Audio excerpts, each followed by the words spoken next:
Et si vos tatouages vous faisaient refuser l'entrée d'une source chaude, ou que votre aimable geste de laisser un pourboire vous faisait poursuivre dans la rue, le Japon, terre d'une beauté à couper le souffle et de contrastes fascinants, abrite également certains des tabous culturels les plus inattendus, de l'évitement du contact physique aux lieux sacrés interdits aux femmes, en passant par les tabous sur les chiffres. Chaque règle raconte une histoire à la fois mystérieuse et susceptible de vous mettre extrêmement mal à l'aise. Restez avec nous. Nous allons vous dévoiler 15 tabous surprenants que vous voudrez connaître avant de visiter le Japon. La 6e chose pourrait vous choquer.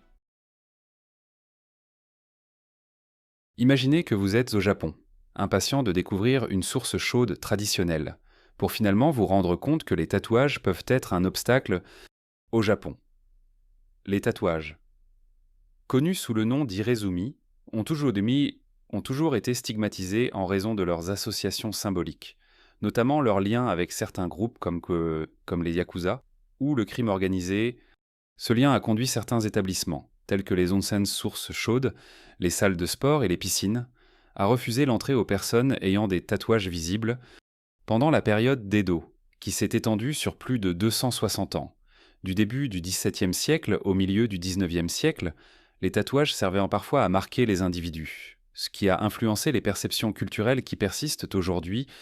Cependant, les jeunes générations considèrent de plus en plus les tatouages comme une forme d'expression de soi, et de nombreux établissements accueillent désormais les clients tatoués ou proposent des solutions comme des autocollants pour couvrir les petits tatouages. Si vous avez des tatouages et que vous prévoyez de visiter le Japon, il est essentiel de vous organiser à l'avance. Recherchez des établissements qui acceptent les tatouages ou qui accueillent les visiteurs internationaux. Tenir compte de ces nuances culturelles vous garantira une expérience respectueuse et agréable au Japon. Mais les tatouages ne sont qu'un début. Saviez-vous qu'au Japon, laisser un pourboire peut créer plus de confusion que de gratitude? Plongeons-nous maintenant dans cette autre particularité culturelle surprenante. Vous venez de terminer un repas extraordinaire au Japon. Le service était impeccable, le personnel attentionné, et au moment où vous attrapez votre portefeuille pour laisser un pourboire, le serveur vous poursuit dans la rue pour vous rendre chaque yen. Vous êtes perplexe? C'est parce qu'au Japon, le pourboire n'est pas seulement inutile, il est considéré comme gênant, voire offensant. Alors que de nombreuses cultures considèrent le pourboire comme un signe de gratitude, au Japon, il est souvent mal interprété comme une critique, sous-entendant le service n'était pas assez bon pour se suffire à lui-même. Cette norme culturelle reflète les valeurs profondes de respect, de fierté et d'équité du Japon. Les travailleurs tirent une immense fierté de fournir un excellent service dans le cadre de leurs fonctions, et leur salaire reflète déjà cet effort. Tout paiement supplémentaire perturbe cet équilibre et peut même être perçu comme condescendant au lieu de laisser de l'argent. Certains habitants et visiteurs montrent leur gratitude avec un origami, une grue en papier ou une fleur soigneusement pliée. Ces gestes faits main représentent l'appréciation du Japon pour l'authenticité et la beauté des petits détails, ce qui les rend plus significatifs que de l'argent. Avez-vous déjà été confronté à une situation où vos habitudes culturelles étaient en décalage avec les coutumes locales? Partagez votre histoire dans les commentaires. Nous serions ravis de connaître vos expériences. Saviez-vous qu'au Japon, placer de la nourriture sur votre riz peut être considéré comme un manque de respect? Pour de nombreux Japonais, le riz est plus qu'un simple accompagnement, c'est l'essence même du repas. Profondément enraciné dans des siècles de tradition, le manipuler sans précaution pourrait perturber l'harmonie d'une expérience culinaire imprégnée de valeurs culturelles. Le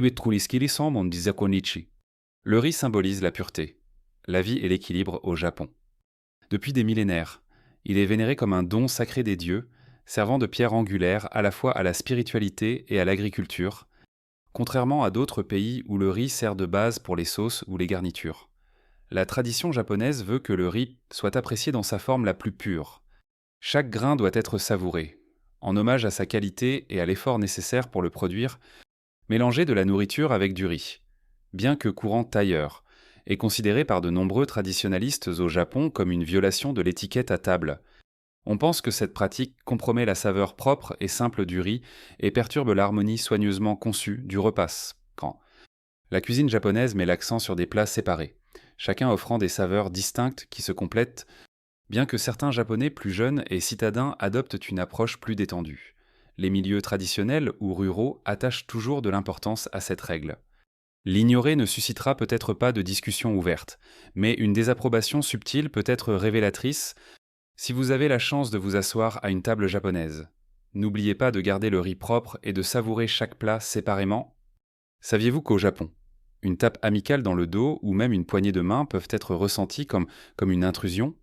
Mais avant de commencer, j'ai une petite demande de 10 secondes à vous faire.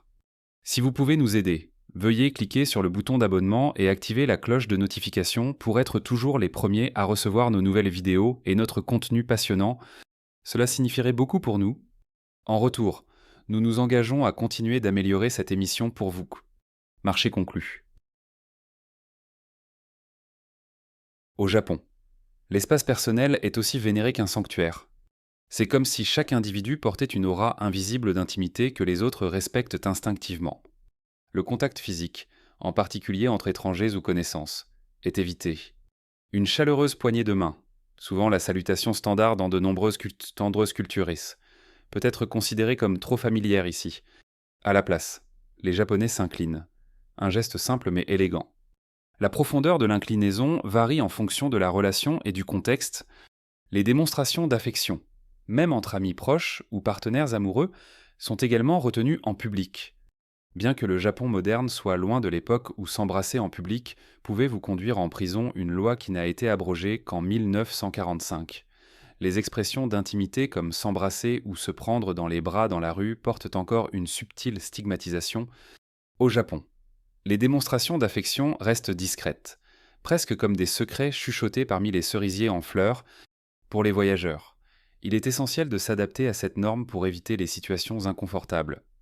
Si vous rencontrez quelqu'un pour la première fois, résistez à l'envie de lui tendre la main ou de lui donner une tape amicale. Au lieu de cela, inclinez-vous doucement et offrez un sourire poli. En suivant ces règles tacites, vous démontrez votre compréhension et votre appréciation des coutumes japonaises, approfondissant ainsi votre lien avec les gens et la culture. Avez-vous déjà vécu des différences culturelles concernant l'espace personnel ou l'affection en public? Partagez vos réflexions dans les commentaires. Et restez à l'écoute. Nous allons nous pencher sur le prochain tabou fascinant qui pourrait vous surprendre. L'un des tabous les plus controversés nous amène sur des sites sacrés, où il est explicitement interdit aux femmes d'entrer. Comment de telles restrictions peuvent-elles encore exister dans un pays célébré pour sa modernité et son progrès? Le Japon est une terre où l'ancien et le moderne coexistent, mais certaines traditions restent intactes. L'un des exemples les plus frappants est le mont Omin, dans la préfecture de Nara, qui abrite le temple sacré de Sanjo. Ce site vénéré, reconnu par l'UNESCO comme site du patrimoine mondial, interdit explicitement aux femmes d'entrer sur son territoire. La raison? Maintenir la pureté spirituelle de l'environnement. Des panneaux au sommet avertissent crûment « Entrée interdite aux femmes », un rappel de règles qui date de plusieurs siècles. Un autre exemple est l'île de Chima, à Kyushu, un site du patrimoine culturel avec des restrictions tout aussi rigides. Ici, seuls les hommes sont autorisés à y accéder, et même eux doivent subir un rituel de purification avant de poser le pied sur la terre sacrée. Cette exclusion s'étend au-delà des sites sacrés pour toucher le sport national du Japon, le sumo. Les femmes ne sont pas autorisées à y participer, ni même à monter sur le ring de sumo. Ces pratiques ne se limitent pas aux sphères religieuses ou culturelles. Le droit civil japonais a historiquement imposé des restrictions aux femmes, comme la règle désuète interdisant le remariage pendant 6 mois après un divorce, bien que certains progrès aient été réalisés, la période étant désormais réduite à 100 jours dans la plupart des cas. Ces lois reflètent le poids persistant des traditions patriarcales dans la société japonaise. Et que pouvons-nous apprendre de la résilience de ces pratiques, même si elles font l'objet d'un examen de plus en plus minutieux? Prochainement, nous aborderons un autre tabou surprenant, comment certains chiffres et cadeaux au Japon peuvent apporter plus que de la malchance. C'est parti! Les traditions japonaises peuvent surprendre même les voyageurs les plus aguerris. Saviez-vous que certains chiffres et cadeaux peuvent porter malheur ou même offenser? Comprendre ces tabous peut vous éviter des faux pas involontaires. Au Japon, les chiffres 4 chi et 9 keu sont évités car ils ressemblent aux mots mort et souffrance. De nombreux bâtiments sautent le 4e étage, et les chambres numérotées 49 sont rares. De même, Les cadeaux ont un poids symbolique. Les peignes couchis sont tabous en raison de leur lien avec la souffrance et la mort. Les ustensiles de cuisine signifient rompre les liens, tandis que les objets fragiles comme le verre représentent des relations faibles. Les chrysanthèmes ou le thé, souvent utilisés lors des funérailles, sont inappropriés pour les célébrations. Offrir un cadeau au Japon est un reflet de la prévenance et du respect. Choisissez des articles pratiques comme de la nourriture ou de l'alcool, et évitez les chiffres et symboles malchanceux. La présentation compte, alors emballez soigneusement les cadeaux, en évitant les couleurs de deuil comme le blanc ou le noir. Connaître ces nuances vous aide à apprécier la culture japonaise et à éviter les moments gênants. Ensuite, nous explorerons comment des gestes simples, comme la posture assise, peuvent influencer votre expérience au Japon. Avez-vous déjà été confronté à un dilemme de cadeau à l'étranger? Partagez vos histoires dans les commentaires, et n'oubliez pas d'aimer et de vous abonner pour plus d'informations. Imaginez la scène, vous êtes dans une réunion formelle au Japon, assis confortablement, les jambes croisées. Lorsque vous remarquez des regards subtils autour de la pièce, ce qui semble être une posture inoffensive dans la plupart des endroits a une signification entièrement différente ici. Mais pourquoi? Ici, s'asseoir les jambes croisées, en particulier dans un cadre formel, est souvent perçu au mieux comme décontracté et au pire comme irrespectueux. Cette posture, bien que confortable pour beaucoup, peut envoyer des signaux involontaires de défiance ou de manque de sérieux. Historiquement, croiser les jambes était associé aux prostituées, qui auraient utilisé cette pose pour attirer les clients. Bien que cette croyance ne soit plus répandue, ces échos persistent dans certains cercles traditionnels, renforçant la connotation négative de la posture. Alors, quelle est l'alternative? La position Seiza, s'asseoir sur les genoux. Le dos droit et les mains sur les cuisses est la référence en matière d'étiquette formelle japonaise, bien que cela puisse demander un peu de pratique pour ceux qui n'y sont pas habitués. Cette posture reflète le respect, la discipline et une compréhension des coutumes locales. Chaque petit geste compte ici, et ce qui peut sembler être une pose décontractée peut vous coûter plus que vous ne le pensez. Vous êtes dans un train bondé à Tokyo lorsque vous apercevez un passager âgé debout à proximité. Instinctivement, vous vous levez pour lui offrir votre siège, mais le geste est accueilli avec hésitation, voire avec gêne. Que vient-il de se passer? Au Japon, l'étiquette dans les transports en commun est fondée sur l'égalité et le respect de l'indépendance personnelle. Bien qu'offrir sa place puisse sembler un acte de gentillesse universelle, au Japon, cela peut être interprété différemment. La supposition que quelqu'un a besoin d'aide, surtout si elle n'est pas exprimée, peut sembler condescendante ou malvenue.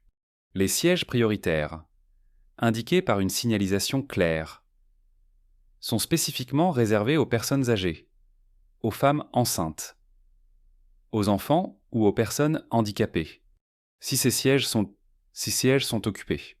Il est d'usage que les autres passagers restent debout plutôt que de réorganiser la dynamique des places assises sans punadioit. Les visiteurs étrangers trouvent souvent cette norme culturelle surprenante. Un voyageur a raconté être resté debout dans un métro bondé, ne sachant pas s'il devait offrir sa place à un passager plus âgé, pour finalement observer les habitants rester assis sans un second regard. Un autre a partagé une anecdote sur un refus poli d'une femme âgée qui l'a rassuré avec un sourire, ne montrant aucune gêne à rester debout.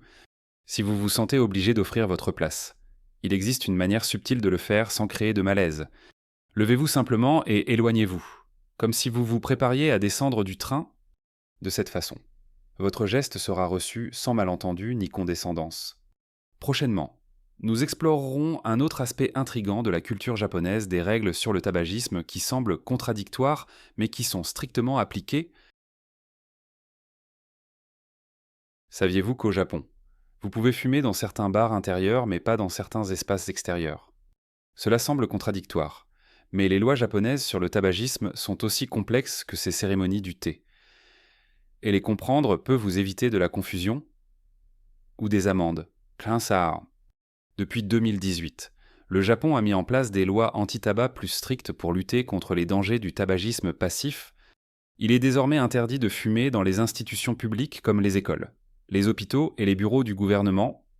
Les contrevenants s'exposent à de lourdes amendes, pouvant aller jusqu'à $700, environ 601 €, et les organisations qui ne parviennent pas à faire respecter ces règles peuvent être condamnées à une amende pouvant aller jusqu'à $600, environ 514 €.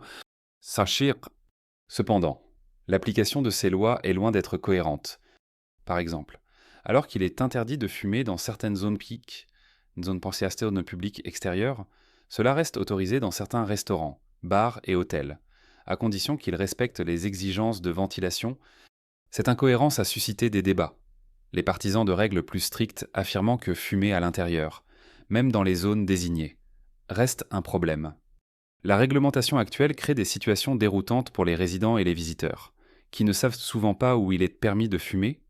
Le Japon est confronté au défi de trouver un équilibre entre le bien-être public et les libertés individuelles sans détruire complètement les coutumes sociales lorsqu'il s'agit de maintenir des espaces sans fumée. Le pays marche sur une ligne de crête, protégeant la santé sans imposer de restrictions si sévères qu'elles restreignent les libertés individuelles ou modifient les modes de vie traditionnels.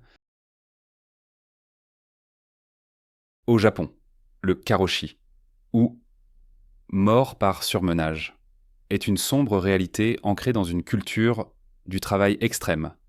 Ce phénomène a commencé pendant le boom économique des années 70 et 80, mais est devenu toxique dans les années 90, lorsque l'insécurité de l'emploi a contraint les travailleurs à endurer des heures de travail excessivement longues. Aujourd'hui, plus de 2000 décès par an sont liés au surmenage. De nombreux employés travaillant plus de 80 heures supplémentaires par mois. Le gouvernement a mis en place des lois pour plafonner les heures supplémentaires sont à 45 heures meas unter Earth à unter 24 heures par mois et a lancé des initiatives comme les Premium Fridays pour promouvoir l'équilibre entre vie professionnelle et vie privée. Cependant, les attentes sociétales en matière de loyauté et le fait de rester tard au bureau persistent, ce qui ralentit les progrès. Le plaidoyer des organisations de la société civile et la demande de changement de la jeune génération offrent de l'espoir. Mais le défi le plus profond consiste à aider les travailleurs à redécouvrir une vie en dehors du bureau. Si les lois fournissent une base, il est essentiel de faire évoluer les normes culturelles.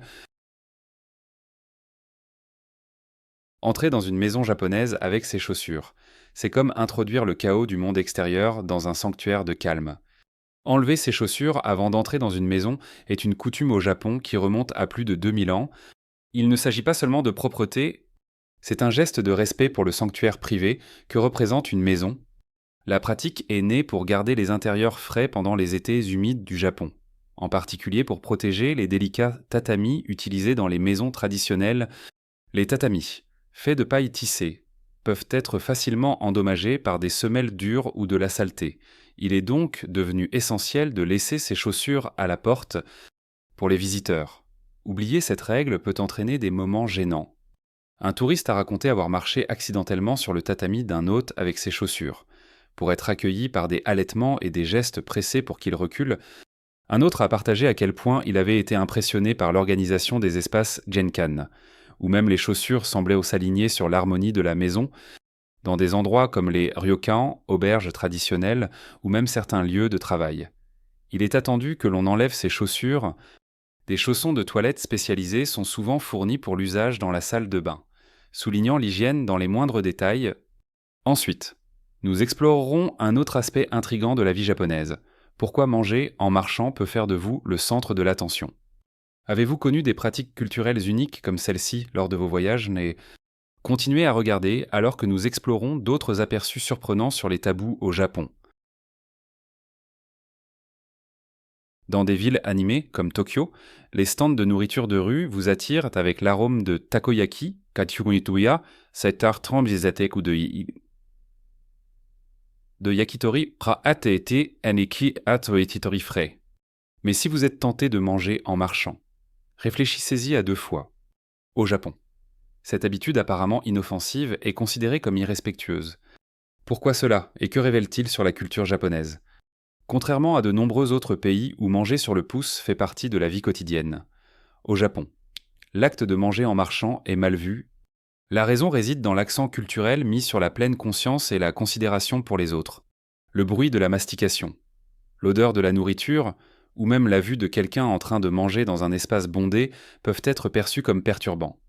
Les Japonais croient que les repas doivent être appréciés dans un endroit désigné, où l'on peut se concentrer sur les saveurs et maintenir un environnement propre et ordonné. Cette règle non écrite s'étend aux transports en commun. Manger dans les trains ou les bus sauf autorisation spécifique, et rares, les regards désapprobateurs, ou même une réprimande polie mais ferme, ne sont pas rares mais négés pour ceux qui enfreignent la norme. Les baguettes peuvent sembler de simples ustensiles, mais au Japon, la façon dont vous les utilisez peut avoir des significations puissantes.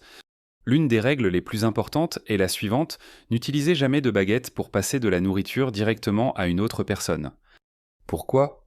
L'origine de cette coutume est profondément enracinée dans les rites funéraires japonais lors des cérémonies de crémation. Des baguettes sont utilisées pour transférer les os du défunt. Passer de la nourriture de cette manière évoque la même imagerie et est considéré comme un présage funeste, presque comme souhaiter du mal à la personne qui reçoit la nourriture. Une autre erreur à éviter est de planter ses baguettes à la verticale dans un bol de riz. Ce geste ressemble étroitement à la pratique de placer des bâtons d'encens lors des mémoriaux pour les morts. Si vous dînez avec des locaux et que vous commettez ces erreurs, vous risquez non seulement l'embarras, mais aussi d'offenser vos hôtes, ce qui pourrait entraîner un rejet social, compte tenu des valeurs profondément communautaires influencées par le confucianisme et le bouddhisme. Le respect et la pleine conscience à table ne sont pas négociables. Par conséquent, si vous prévoyez de visiter le Japon, il est important de vous rappeler que les baguettes ne servent qu'à manger et ne doivent être utilisées à aucune autre fin, ni pour pointer ou passer de la nourriture. Le respect de ces coutumes vous aidera non seulement à éviter les ennuis avec les habitants, mais aussi à apprécier la riche culture et le profond respect que les Japonais ont pour la nourriture et les traditions qui l'entourent. Soyez donc prudents et profitez de l'expérience sans enfreindre aucune règle. Et si jeter une poupée pouvait vous porter malheur? Au Japon, cette croyance n'est pas seulement du folklore, c'est un tabou culturel profondément enraciné. Les poupées occupent une place spéciale. On croit souvent qu'elles possèdent des fragments de l'âme de leur propriétaire. C'est particulièrement vrai pour les poupées aux traits humains, comme les yeux de verre ou les détails complexes. Se débarrasser de ces objets sans précaution, comme les jeter à la poubelle, est considéré comme irrespectueux, car on pense que cela attire la malchance. Une légende illustre la gravité de cette croyance. Une famille déménageant dans une nouvelle maison a laissé derrière elle une poupée bien aimée. Peu de temps après, ils ont commencé à entendre des bruits de pas et des rires étranges dans la nuit. Quelques jours plus tard, la poupée est mystérieusement réapparue sur le pas de leur porte, trempée par la pluie, comme si elle était revenue d'elle-même. Pour cette raison, de nombreux Japonais se tournent vers des rituels traditionnels pour se séparer correctement des poupées, tels que des pire des temples kerteux, des temples à travers le Japon proposent pour moi des cérémonies connues et sous le nom de Ningyo-kuyo, où les poupées sont purifiées et respectueusement brûlées ou enterrées. Ces rituels, ancrés dans les pratiques shintoïstes et bouddhistes, sont destinés à honorer l'esprit de la poupée et à le libérer sans nuire au propriétaire. Les visiteurs étrangers sont souvent intrigués par cette coutume. Un voyageur a décrit comment un ami japonais a refusé de jeter une vieille poupée, l'emmenant plutôt dans un sanctuaire pour un rituel de purification. Un autre a raconté sa surprise en découvrant que de telles cérémonies existaient, réalisant la vénération culturelle pour des objets même apparemment ordinaires. Si vous visitez le Japon et que vous achetez une poupée, réfléchissez-y à 2 fois avant de la jeter, car elle pourrait ne jamais vraiment partir. Siffler la nuit. Qu'est-ce qui pourrait mal tourner? Au Japon, cet acte apparemment anodin est porteur d'avertissements inquiétants. Pendant des siècles, les parents japonais ont mis en garde leurs enfants contre le sifflement après la tombée de la nuit. Ce qui pourrait commencer comme une simple incitation au calme au coucher trouve ses racines dans un folklore profondément intrigant. Une croyance populaire suggère que siffler la nuit pourrait attirer les serpents. Le son, qui rappelle la flûte d'un charmeur de serpents, est censé attirer ces créatures rampantes, satélier. Selon la légende, un serpent venimeux pourrait répondre au son, faisant une apparition inattendue et importune. Le folklore japonais inclut également une curieuse croyance sur le sifflement nocturne. On dit que siffler dans le noir pourrait attirer des esprits mystérieux ou espiègles. Selon les histoires traditionnelles, le son du sifflement pourrait entraîner des perturbations inexpliquées ou des rencontres que les gens trouvaient troublantes.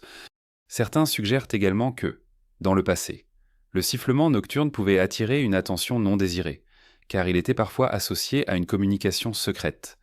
Dans les zones rurales, un siffleur de fin de soirée aurait même pu être mal compris, suscitant la suspicion en raison des coutumes locales. Ce tabou apparemment anodin souligne le rôle profond que la tradition et le folklore jouent dans la vie japonaise. En honorant ces coutumes, vous vous connectez à une culture qui valorise l'harmonie de la nature, de la communauté et du monde invisible. Alors que nous concluons ce voyage à travers les fascinants tabous du Japon, lequel de ceux-ci vous a le plus surpris?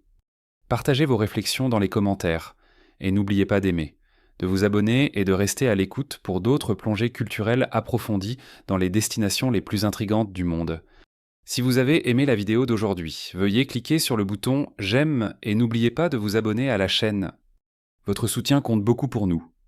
Cliquez sur la vidéo qui apparaît sur votre écran en ce moment. Je suis sûr que vous allez adorer ce contenu. Commentez ci-dessous le prochain pays que vous souhaitez voir sur notre chaîne.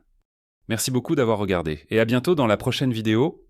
Si vous avez aimé la vidéo d'aujourd'hui, n'hésitez pas à cliquer sur le bouton j'aime et n'oubliez pas de vous abonner à la chaîne. Merci beaucoup d'avoir regardé et à bientôt dans la prochaine vidéo.